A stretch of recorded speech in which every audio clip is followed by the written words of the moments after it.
Hi there. You're listening to More Than Potential, the podcast. I'm your host, Faith. Hi, guys. I hope you're doing well. It is another wonderful day. I am sitting at home in between calls, so I thought I would do another little episode for you guys. I'm trying to do more free content for the folks on YouTube who are not as familiar with me, or you might have missed my chaotic era where I was on TikTok absolutely going crazy. So I'm going to post more on YouTube consistently so you guys can get a feel for the kind of work that I do and get a feel for my personality and what I believe in.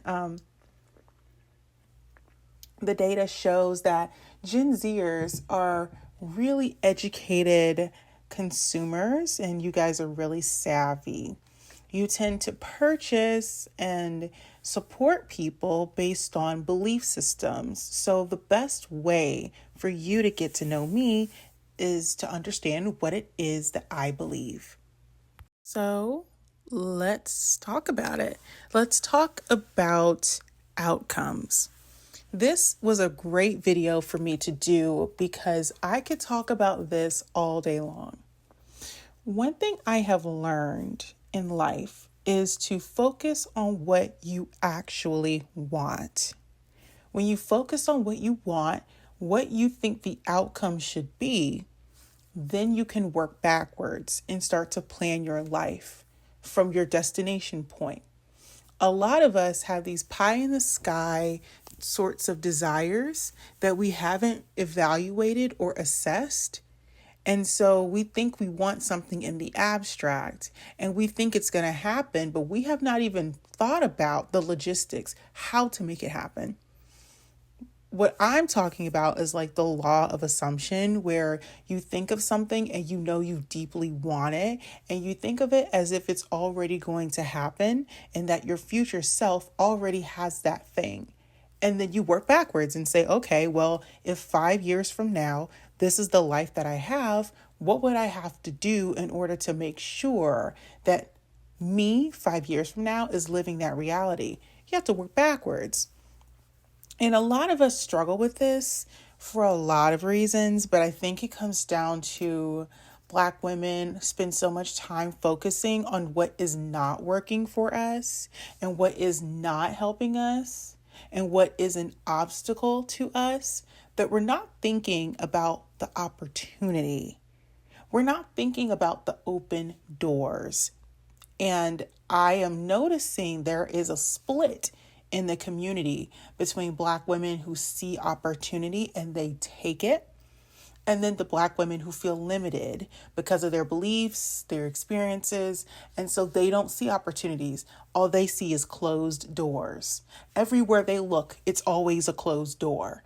And I think it's a skill. I think it's a mindset that you develop, but I also think it is a skill too. Being a resourceful, enterprising Black woman requires you to see the world differently. So I see the world in terms of outcomes. So I say, hey, like life has so many different things available to me. I have so many different paths I can take. There's so many different options that I have. How can I maximize the options available to me and then pick what is most aligned? That is a skill that I've developed over years and years and years of realizing that I couldn't get anywhere unless I saw myself in a better place. As long as you see yourself in a subservient position, as long as you see yourself as like the bottom of the totem pole, which I hate that discourse, by the way. It's getting annoying. There is truth to it, but y'all are dragging it. Y'all were dragging it in 2021, y'all. Anyway, it just makes me think, like, when I think about my life, I see so many open doors. Sometimes I wasn't able to walk through that door, even though there was nothing wrong. I just couldn't get to it because there were things in my way. But then I just redirected and went a different direction and still ended up in a good place. So I don't know. I think, And maybe it's also a privilege thing too, because I don't come from privilege. I've actually been through a lot of suffering, a lot of trauma, a lot of horrible stuff that maybe some people my age have not experienced because it's just the luck of the draw.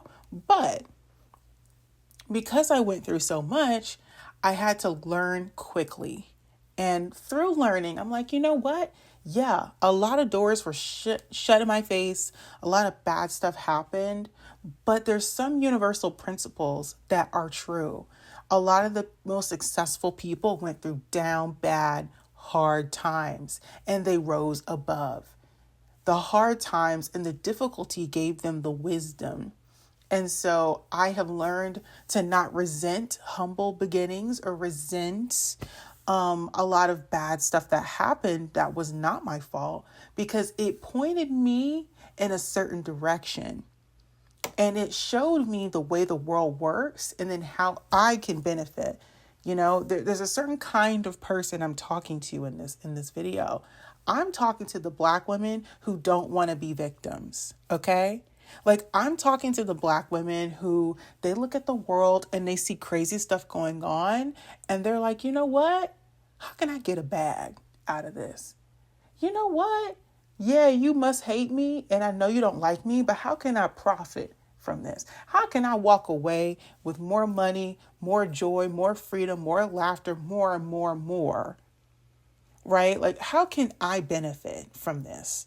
You're not looking for all the ways that society tells you that your life is supposed to suck and you're not supposed to be happy. You're not supposed to have anything. No, there is a segment of Black women that are out there who truly believe that a better future is possible for them.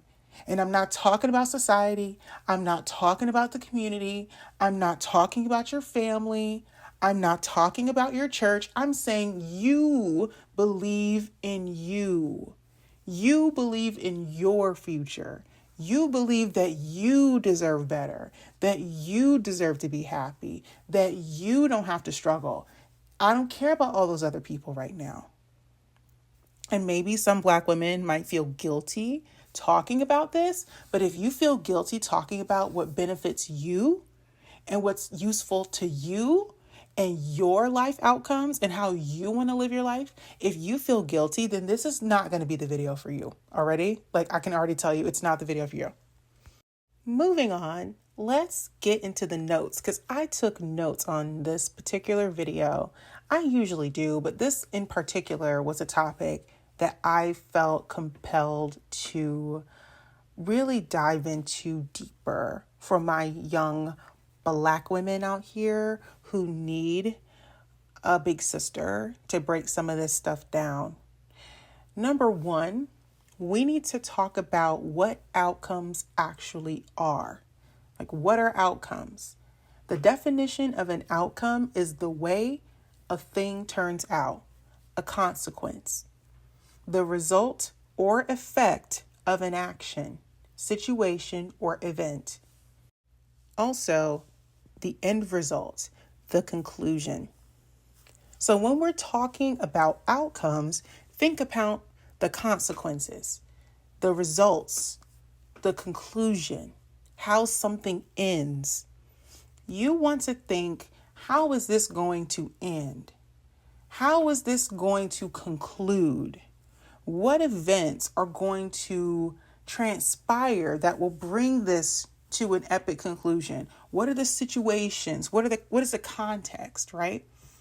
So when you see the world this way, let's say externally first, and then we'll talk about internal.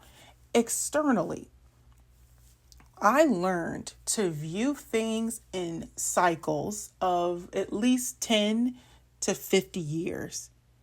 Train yourself to look at technology, look at culture, look at society in 10 to 50 years, because that is going to give you a much longer view of how things will shape and unfold.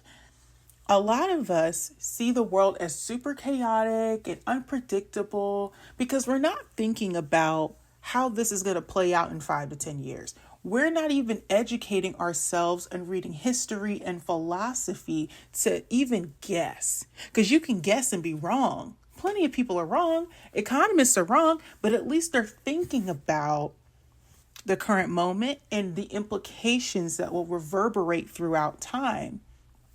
If you are not a long-term thinker, if you don't think about the future very often, you're going to have problems because things that are happening in the current are not going to make much sense. I highly encourage you to go to my Patreon and watch my episode where I specifically talk about Octavia Butler and how important she was as a Black woman who was writing science fiction. She is a pioneer, and God rest her soul. She opened the door for a lot of science fiction writers to talk about, the Afro-American experience. And I really believe that a lot of what she said was her looking to the future and trying to show Black people our role in it and give us hope. But a lot of us, sometimes we don't listen to Black women. And so as a result, a consequence, we tend to be caught off guard when things happen. When again, if we listen to the people who are historians, who are philosophers, who are talking about the next 50 to 100 years of humanity's progression, we're not going to really freak out day to day because we understand the bigger picture. So I encourage you to go listen to that podcast episode where I talk about Octavia Butler. It's in the title. Just look up Octavia Butler and you're gonna get your life. You're gonna have opinions. You may even disagree with what I'm saying, but you can at least acknowledge that I'm thinking about the next 100 years of society, of humanity, what we're gonna see, and that should dictate how we live our lives. Because the choices don't just impact us. Our choices impact our bloodline. It impacts our grandchildren and great-grandchildren. Our lack of foresight will inhibit us from really making the impact that we need to make. So, again, your outcomes really matter. In the global political sphere, you got to look at how all these different countries interact with each other and what outcomes they're trying to drive. What are they trying to get? What's on their agenda? What are they trying to accomplish? And how is that going to impact America? What decisions are going to age well and what decisions are going to age poorly? You got to make that call. But that requires a lot of research, a lot of reading history. You got to study the past to have a better understanding of what might happen in the future.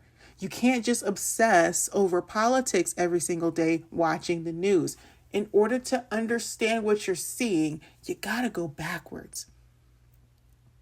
So, in the same way as people, because now we're talking about the personal, we have to think about what our future is gonna look like based on our past and current actions. So you have to think about all of your small choices that led you up to this moment. Because before you could have ever lived in this moment, there was a version of you in the past that had to conceptualize it. Does that make sense? Your imagination brought this up into fulfillment, into the tangible world. You're living what you used to pray for, a lot of you. So really think about that. You are living in a time where, if you're like me, you used to pray for times like these. You used to want to be in college, and now you're already here. You used to want an entry-level job, and now you're working in that role. This stuff matters. And so I think when you look at your past actions and look at where you're headed, you need to determine if you're going in the right direction. It's not about perfection. It's not about always making the right choices and making the perfect decision, because as human beings, we only operate off of what we know and what we've done in the past. So you can't make a better choice unless you educate yourself, look at your previous choices, study your own past, and then think about what you should be doing in the future. And I'm going to go a lot deeper on this. You need to look at your bloodline, look at your mother, your grandmother, your great-grandmother. You need to be doing some ancestry research to understand who these individuals were. What were they doing? What kind of people were they? because all that is epigenetic. Once you get to the point in your consciousness where you're able to understand you are programmed to do the things that you're doing right now. And the only way to break your programming is to, one, acknowledge that it exists, and then two, look at the code. Scroll back for the programmers, scroll back and look at the code. Who wrote it? And what did they program you to do? And then you need to rewrite that code, but you got to go backwards first. And so by me going and looking at my past and then looking at how it compares to my mother and how it compares to my great grandmother, I was able to identify patterns and behaviors and even thoughts that would greatly impact the way my future would go. So for example, let's make it super personal. I know that my mother and my grandmother, both of them had toxic marriages with a man that led to almost violent conclusions. They survived those physically abusive men, but the men didn't start out abusive though. The men that they were with had psychological issues or mental illnesses, and so it ended up being the case that things transpire in the marriage. And when they tried to break up with their husband, that's when it got violent. And so when I can see both of the women in my family have that problem, I'm like, okay, I need to make better choices. I need to do something drastically different. Now, drastically different does not mean getting with a woman because my mom and my grandmother married a man. And by marrying a woman, I'm going to avoid that. That's just not true. That's superficial.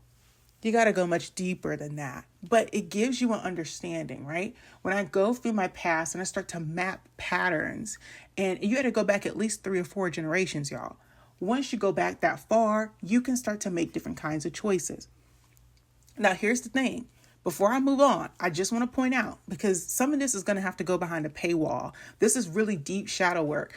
You got to understand, it takes at least 3 generations to cement a kind of generational pattern. Y'all call it generational curses. I don't care what it is. Some of y'all make it more metaphysical than it needs to be, but it depends on what it was that your family was doing. So I'm gonna just point that out. Some generational curses are real, some are not. Some are just patterns. But the only way you'll know that is if you go back 4 generations, no less than 3. It takes 3 to make it a culture. 4 is absolutely a generational pattern. So with every generation, it becomes stronger and stronger. And I'll have to break this down behind the paywall, but I just want you to know, if you're doing some generational mapping, you do have to go back pretty far, at least 3 generations, if not more, to fully understand how it started. So the more difficult the generational trauma, and it's buried deep in our epigenetics, ladies. It's buried deep in our DNA, our trauma, our suffering, the stress levels. It's in our DNA. Seriously, you wonder why African American women who are descendants of enslaved people get sicker and they have specific feminine problems. It's because it's epigenetic. It's not just about you. It's everybody that came before you. And once you get that, then everything else makes more sense. So look at the outcomes of the women before you and look at your outcomes. Moving on, we need to think about not just years, but decades of your life. So if you were in your teens is where you're just trying to survive. Literally, the majority of your efforts in your teen years should be, let's just survive puberty. And then once you get through that, and I know y'all think I'm joking, but I'm serious. Teenagers are kids, okay? Y'all don't have anything to do but survive. Once you're in your 20s, now you build. You learn life lessons. You are living and you're learning and you're making mistakes. Make the mistakes now because the cost of those mistakes is going to be lower.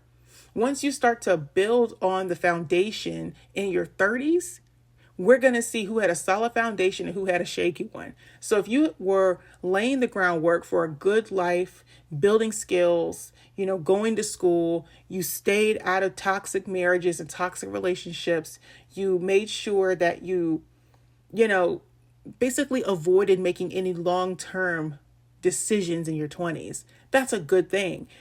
I know y'all think that y'all have to be super successful in your 20s. It's not true.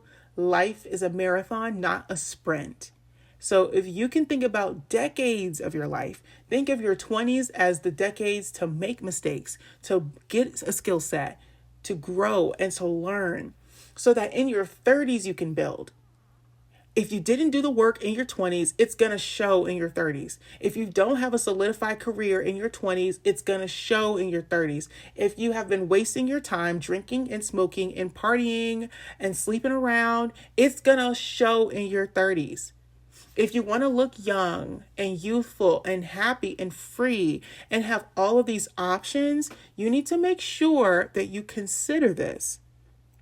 Your 20s are for making mistakes, but do not derail your life. Having babies with men who don't love you. I wouldn't even want women to get married in their 20s.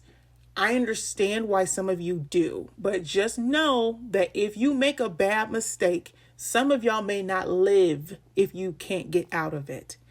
People like me who have a history of women getting married to men and 10 years into the marriage, she goes crazy. If that's happened in your bloodline at least once, you need to know if you're not old enough, if you're not in your 30s plus, you are not going to be emotionally and mentally mature enough to pick a man that's not going to be like all the other men you grew up with or like your mom or grandmother. Please understand that your frontal lobe has to be developed enough to where you can make those sorts of long-term weighted decisions, because some decisions weigh more than others.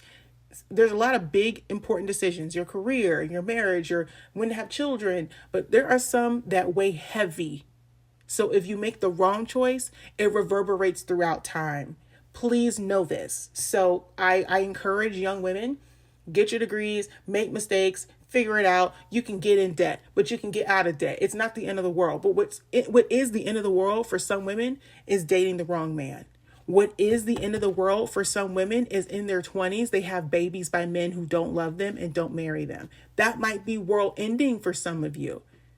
Some of you, because of what's in your bloodline, you won't make it out of that situation. It is very much feast or famine in your 20s. Please know that. If you can get to your 30s and you don't have kids and you're not married and you have a college degree, there's still hope for you. So don't think it, like I said, it's not a sprint. Life is a marathon, and the 20s is just for the learning. Learn as much as you can because you're expected to implement it in your 30s. There are no shortcuts. There are no shortcuts in your 30s. You either perform and you build, or people look at you crazy. Either you find a good man with a good salary, or you look crazy in your 30s. Either you get pregnant with your husband, or people look at you crazy because you were in your 30s. And how are you accidentally having a oops baby in your 30s? You see what I'm saying? 30s, people expect you to know better. So just pointing that out. Moving right along. Outcomes are not based on materialistic stuff or job titles. So when you're thinking about what kind of outcomes do I want in my life, please know a job title is not an outcome. Getting a Benz is not an outcome. You're seeing, I'm assuming a lot of you have seen young Black girls who are making money on social media. And some of them will talk about how they made money very young, but they don't know what to do because they're like 21 making 400, 500K a year. Okay, they're 21. They don't know what to do with it. They don't have wisdom yet. They got the money, but no wisdom. Please know that just mimicking the lifestyles you see on social media is not an outcome. When I say outcomes, I mean what you want your life to feel like. For example, an outcome would be, hey, I just really want to build community. When I go home, I want to feel safe. I want to feel loved. When I don't want to live alone. I want to live in community with other people. So whether that's a commune or whether it's with my husband and kids, I want to build a safe space for myself. An outcome could be, I want creativity in my life. I want to be able to freely create and think and ideate and get paid to create. An outcome could be, I love technology and I love computers. I want to have time flexibility to work for as long as I want on different kinds of projects. I don't want to do the same types of things all the time. I know it sounds non-specific, but you have to focus on what actually you enjoy, what you like doing, what brings you fulfillment. And that's not a job title. That's thinking about what you care about. Because once you look at your outcomes and you're like, you know what? I do want to make money traveling. You know what? I want to have a lifestyle where I can afford to travel as much as I want. I want to travel to a bunch of different countries in a year, and I want to see the world. I want to have the time freedom and the flexibility to do that. Those are outcomes. I didn't say it was a job. I didn't tell you to be a content creator. I didn't tell you how it would happen. You're just acknowledging that I want to travel often. I want to make money to where I don't have to stress out about paying my bills. I can pay my bills on autopay. That's thinking about what your lifestyle will reflect. Once you think about your lifestyle, you can start to ask a different kind of question. Like, okay, if this is the kind of lifestyle I want, what do I need to become? Who do I need to become? What do I need to believe in order to make that lifestyle a reality for me? That's where the law of assumption comes into play, because you have to assume that it's going to happen. And you have to assume that if it's in your imagination, it's because God put it there, and God wants you to imagine a world that will exist for you in the future. If you can imagine it in your mind, it's not impossible. If it's really, really, really that impossible for you, then you wouldn't be able to fathom it. It would confound you. It doesn't confound you because it's possible for you in some way, in some timeline, in some universe. It is possible for you. And so with that being said, I feel like that's what makes life a game. Life is real, but it's also a real game. It's some people say a simulation. I just say it's a game. It's a chess game. It's one big chess game, and we're all players being shifted on the board. And I think for many of us, once you understand that life and the outcomes you want can be conquered through a series of strategic decisions, it makes everything much simpler, because you take your feelings out of it. You look at it objectively and say, you know what? There are definitely other people who have done what I'm trying to do. Let me go find out who those people are, and let me see what kinds of chess moves they had to make to get to where they want to go. Now, that doesn't mean that there's a template for success, by the way, because I don't believe that that is. I think actually now more than ever, society is becoming more advanced. Society is becoming more complex. So it's really hard for me to sit here and say that, oh, all you have to do is A, B, and C, and D in this order, and you'll be successful. When in reality, you have to be a nuanced person who is able to think critically about the world that you live in. And you should be able to reflect on what's happening around you and make a decision. Okay? That requires a critical thinker. You can't just say, oh, I'm waiting for someone to tell me what to do. That's why people are struggling with religion right now, because religion is essentially a copy-pasted template on what you have to do in order to be in that religion. And people are rejecting that because it feels too stifling. It doesn't give people enough leeway or leniency to do what they want. I'm not saying this is right or wrong. I'm just saying that's what's happening. And so people are thinking, wait, society is way more complex now than it was 50 or 100 years from now. In the past. So why is it that I have to follow this specific strict template on how to be a good person, how to live my life, what to do, when honestly, life is way more complicated now. Just social interactions in 2025 are much more complex and nuanced than they were a few years ago. Okay. Like things are changing, things are shifting. And if you are not shifting with it, you're going to be left behind. So I just want to talk about this. Like life to me is like a chess game. It's based on strategy. The best chess players, they make decisive action. They can hear the timer and they know that they can't take too much time to make a choice. They have to be strategic. They have to be well practiced and well versed at what they're doing, and they have to make a decision and stand on it. They can't waver, they can't go back and forth. They got to act quickly, make the decision, live with that choice, knowing that it was the best choice they could have made in that moment. One of the things I've learned, because again, we're talking about beliefs. What do we believe about life? One thing I do believe is that when life gets hard, that's when it gets good. Because when life is hard, that's when you really see what your character is, who you really are, and what you're able to get done. A lot of people, when life gets hard, it feels like they don't know how to push through. They see the difficulty in life as a sign that they're doing the wrong thing. When in actuality, just like with chess, if it's a difficult game, it's because you're playing against someone that's very skilled. So in order to level up in your skill, you have to beat somebody that's better than you. You can't just like play against, 5-year-olds and think you're going to be the number one in the world.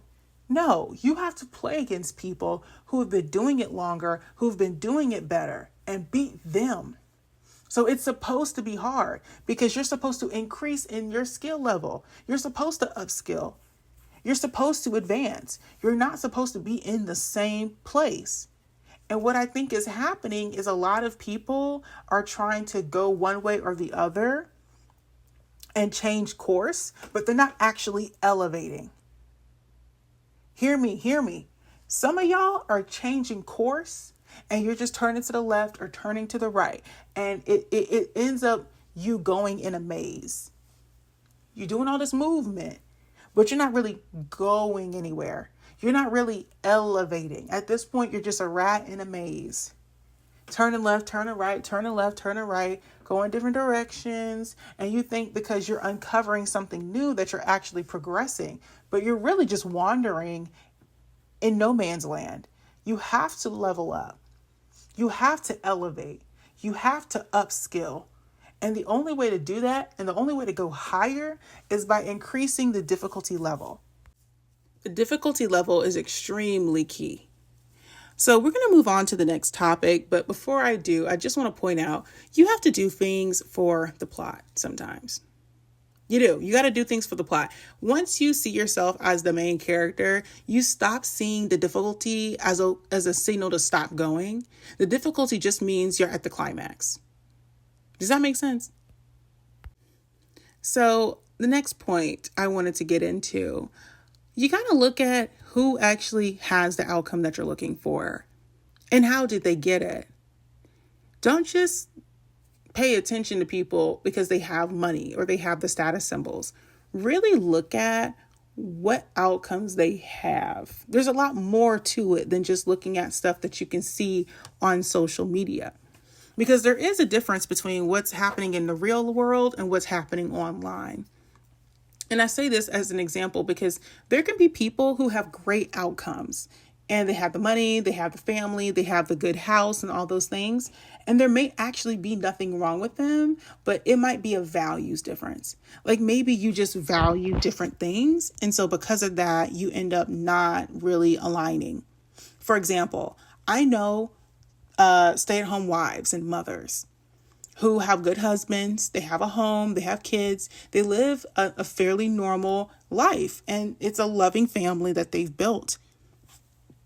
I always respect people who build a great life for themselves because I know you had to become the right kind of person to deserve that wonderful life and to have created that and cultivated that. That takes emotional intelligence and hard work. I respect it. Doesn't mean that I want that though. Just because I don't want that outcome of being at home all the time and just doing whatever, that does not mean that I think that they're bad people. That just means I don't really particularly want that outcome. There are people who want to be stay-at-home wives, and I'm sure they'll go nuts to be around those kinds of women. And honestly, I still would take somebody's feedback who we may differ on the values, but they may have a point. I may still listen to them. But I'm not just going to listen to anybody who doesn't have the outcomes that I'm looking for, especially when there's a kind of life that I want. I'm trying to go in the direction of people who are aligned with me on those particular values. I want to surround myself with Black women who are business owners, Black women who build, Black women who are the first in their families to overcome financial hardships and poverty generationally. Those Black women I align with because I understand them and they understand me. We have similar values. Black women who have to build things because they're the first to go to college. They're the first in their family to own a business. They're the first in their family, like to travel abroad or whatever. Those Black women I relate to because in a lot of ways we have similar challenges. And some of those women, they have no interest in, playing patty cake with somebody's son and then being barefoot and pregnant all the time. That's not what they want. That's not what they want. They could get it, but they don't want that. They want something else. So again, it's not about the trappings of material wealth. It's deeper than that. Look at the outcomes that people have in their life and think about if you want to duplicate that in yours. And again, it's nothing personal. I'm just not easily impressed. I'm not easily impressed. I'm not so easily impressed by myself or by others because I know there's more that goes into it. And finally, this is one that I think is really important, and this is my last point. What is a good outcome versus what is a bad outcome? There's a difference. There's a Dutch proverb that I love very much where it says, if you want to be happy for a year, get married. But if you want to be happy for a lifetime, plant a garden. And I feel like a good outcome is like a harvest. It's like a garden. You nurture, you water, you grow, you plant seeds, and it will produce fruit. There's good fruit and bad fruit. And unfortunately, if you have been eating some bad fruit or it's bitter or whatever, then maybe you have to think about your process. What seeds are you planting? What are the conditions that you're planting the seeds into? Because it's producing some bad fruit. And again, this is just, differentiating what a good or bad outcome is. Because there's some people who have great fruit, but maybe they planted apple seeds. So why would you expect a vineyard from them? If I'm trying to grow, an apple orchard, then I'm not going to go to somebody who's in Florida planting oranges. So sometimes the outcome is not even bad. It's just different than what you're trying to drive. But yeah, I think the best way to describe life is that life should be a bountiful garden. Over time, you're planting seeds in people's lives, relationships and friendships over the years and business partnerships and all sorts of things. And it should sprout up and produce a beautiful harvest, a beautiful garden. And I think that sometimes we get frustrated because we're expecting things before harvest time. Or we've planted some seeds, bad seeds, and then we're trying to figure out why things aren't working. And here's the thing, gardening is hard. It's not easy.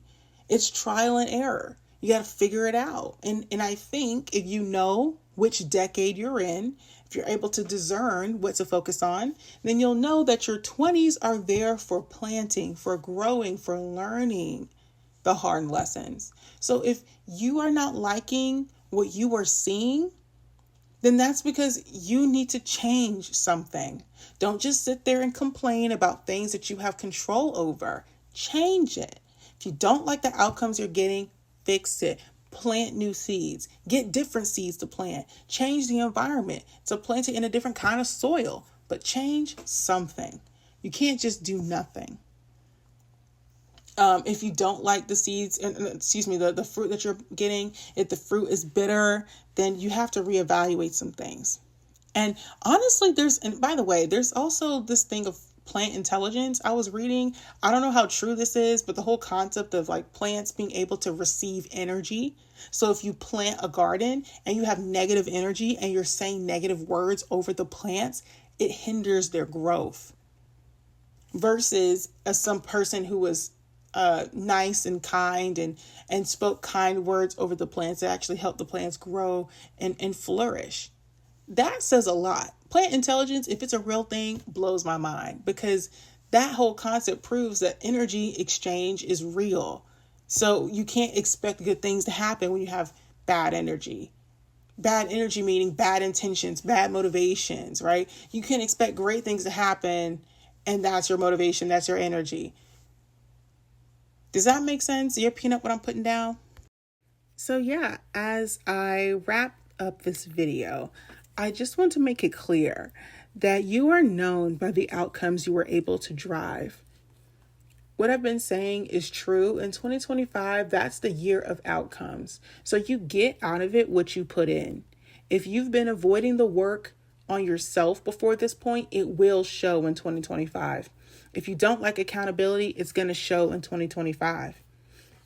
People are not going to care this year about anything else other than what you are actually able to do and what you are able to produce.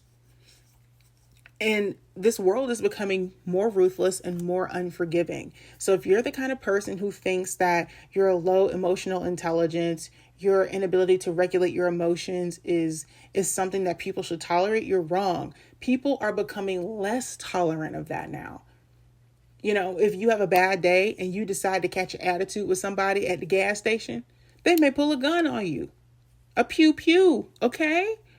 If you're in a situation and it's an emergency disaster scenario and you're a woman, and because you think you're so much better than all these other women online, you know, you don't listen to the warnings of women like me who tell you, hey, in disaster scenarios, men actually jeopardize the lives of their families all the time. You need to be careful. You ignore it because you think you know better.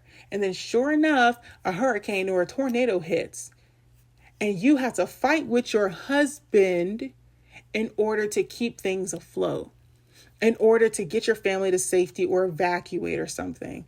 These sound like arbitrary incidents that don't happen, but they happen every single day. So in order for you to get the outcomes that you want, you have to take an assessment of what you're doing, what's working and what's not working, because people are not going to care about any of the other stuff. They don't care about your intentions. They only care about what you're doing and how it's impacting them. Please hear me on this. Don't think that people care about your intentions anymore. They don't care about your intentions. They don't care about who you are, what you've done in the past. All they care about is right now. Are you giving me what I want right now? Are you able to get results right now? If not, then we're moving on and we're picking a different job candidate. If not, then we're moving on. And actually, I prefer this other woman because, you know, we met on a dating app and this other woman is able to give me the intercourse that I want right now. And you're talking about, let's wait. Okay, well, I'm gonna go with her then instead. Like, y'all got to think about this. People don't have no patience no more. No patience, no forgiveness. It's very ruthless. It's getting dark out here. So if you are not focused on outcomes and you're thinking about in the moment, what's going to make me happy? In the moment, what's going to make me feel satisfied? But you're not thinking about the long-term impact 20 to 30 years from now. If those choices are going to hold up, you're in huge trouble. I said this during the pandemic and a lot of people thought it was funny and some people thought it was, upsetting. But it was true then and it's true now. Since we're talking about outcomes, I do want to point out, I mentioned during the pandemic, I think it's kind of crazy that there was a global pandemic at that time and people did not want to get off dating apps. They were still on dating apps trying to meet a man, going over to men's houses, doing all this stuff because deep down, they didn't care about their life. They didn't think about self-preservation. They were just trying to get a need met in the immediate sense. They didn't care if that decision would jeopardize their life 6 months from then, where they would end up having COVID and being in the hospital. Because a lot of people weren't masking up. So they didn't care if they were jeopardizing themselves. They just wanted what they wanted in the moment. They didn't have any ability to think into the future what would have happened if that guy had COVID, if he had gotten sick. You know what I'm saying? I just think it's funny. And when I said, ladies, get off the dating apps, get off, women got mad at me on TikTok. And I'm saying the same thing now. Ladies, think about your long-term impact Think of the long-term outcomes of your choices. If you spend time on apps with men that you don't know in this climate, what you are risking, what you could lose. Please hear me good. Some things that women are doing now cannot make it into 2025. We got to let that go. Leave that in 2024, leave it in the past, and let's move on through 2025 without some of that stuff. I know y'all don't want to hear it, but it's true. It needs to be said. So your outcomes, again, and I'm about to close, is coming down to looking at that long-term impact. Is 20 years from now, is this going to matter in 10 years, 20 years, 30 years? Am I going to be embarrassed of this years from now? Is this going to hold up years from now? Really think about that. Really thinking about the consequences, the end result, how this is all going to work out. Think about that before you do it. Really consider this, y'all, because I'm telling you, life is not going to be kind anymore. It's not going to be easy, and it's certainly not going to be forgiving. All right. I think I'm pretty much done with this particular topic, but if you have any questions, please leave them in the comment section below. If you listened this far, thank you so much for listening to this podcast episode, and I hope you have a great rest of your week. Meet me in the comments. Bye.